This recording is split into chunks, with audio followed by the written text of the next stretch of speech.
फडणवीस आणि एकनाथ शिंदे विरोधात षडयंत्र रचणाऱ्या नेत्यांची एसआयटी चौकशी करण्यात येणार आहे अशी माहिती सूत्रांनी दिलेली आहे। तत्कालीन महाविकास आघाडीच्या सरकारच्या काळात फडणवीस आणि शिंदेंना खोट्या प्रकरणात अडकवण्याचं षडयंत्र रचल्याचं बोललं जातंय।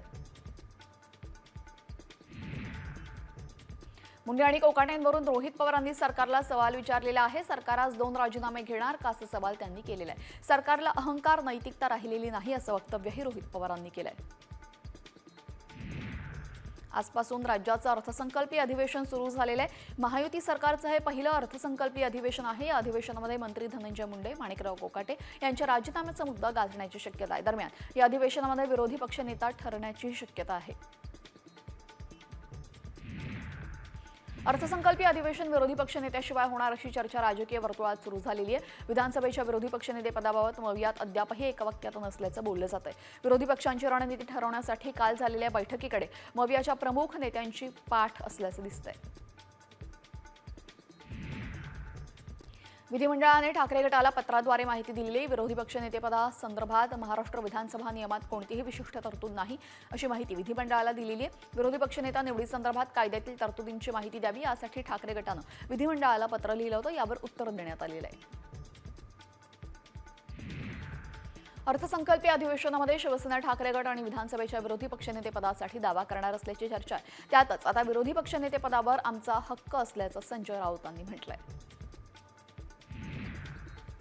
मंत्री रक्षा खडसेंच्या मुलीची छेड काढल्याप्रकरणी 7 आरोपींपैकी 4 जणांना पोलिसांनी अटक केलेली आहे। अनिकेत भोई यालाही पोलिसांनी ताब्यात घेतलेले। या घटनेनंतर आता मुक्ताईनगरमध्ये पोलिसांचे 3 पथक आरोपींच्या शोधार्थ रवाना झालेत।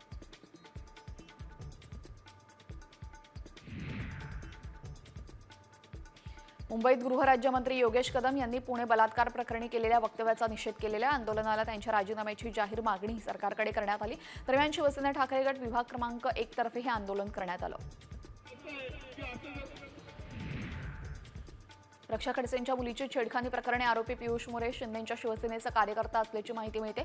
उपमुख्यमंत्री एकनाथ शिंदेंबरोबर त्याचा एक फोटोही समोर आलाय।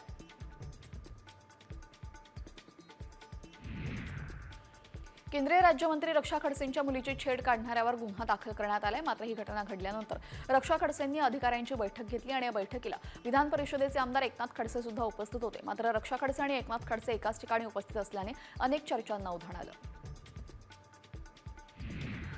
रक्षा खडसेंच्या मुलीसोबत जी घटना घडलेली ती अत्यंत निंदनीय आहे अशी प्रतिक्रिया नवनीत राणांनी दिलेली आहे। सर्वांना हात जोडून विनंती आहे की तुम्ही राजकारण कितीही करा पण अशा पातळीवर नेऊ नका अशी विनंती राणांनी केलेली आहे।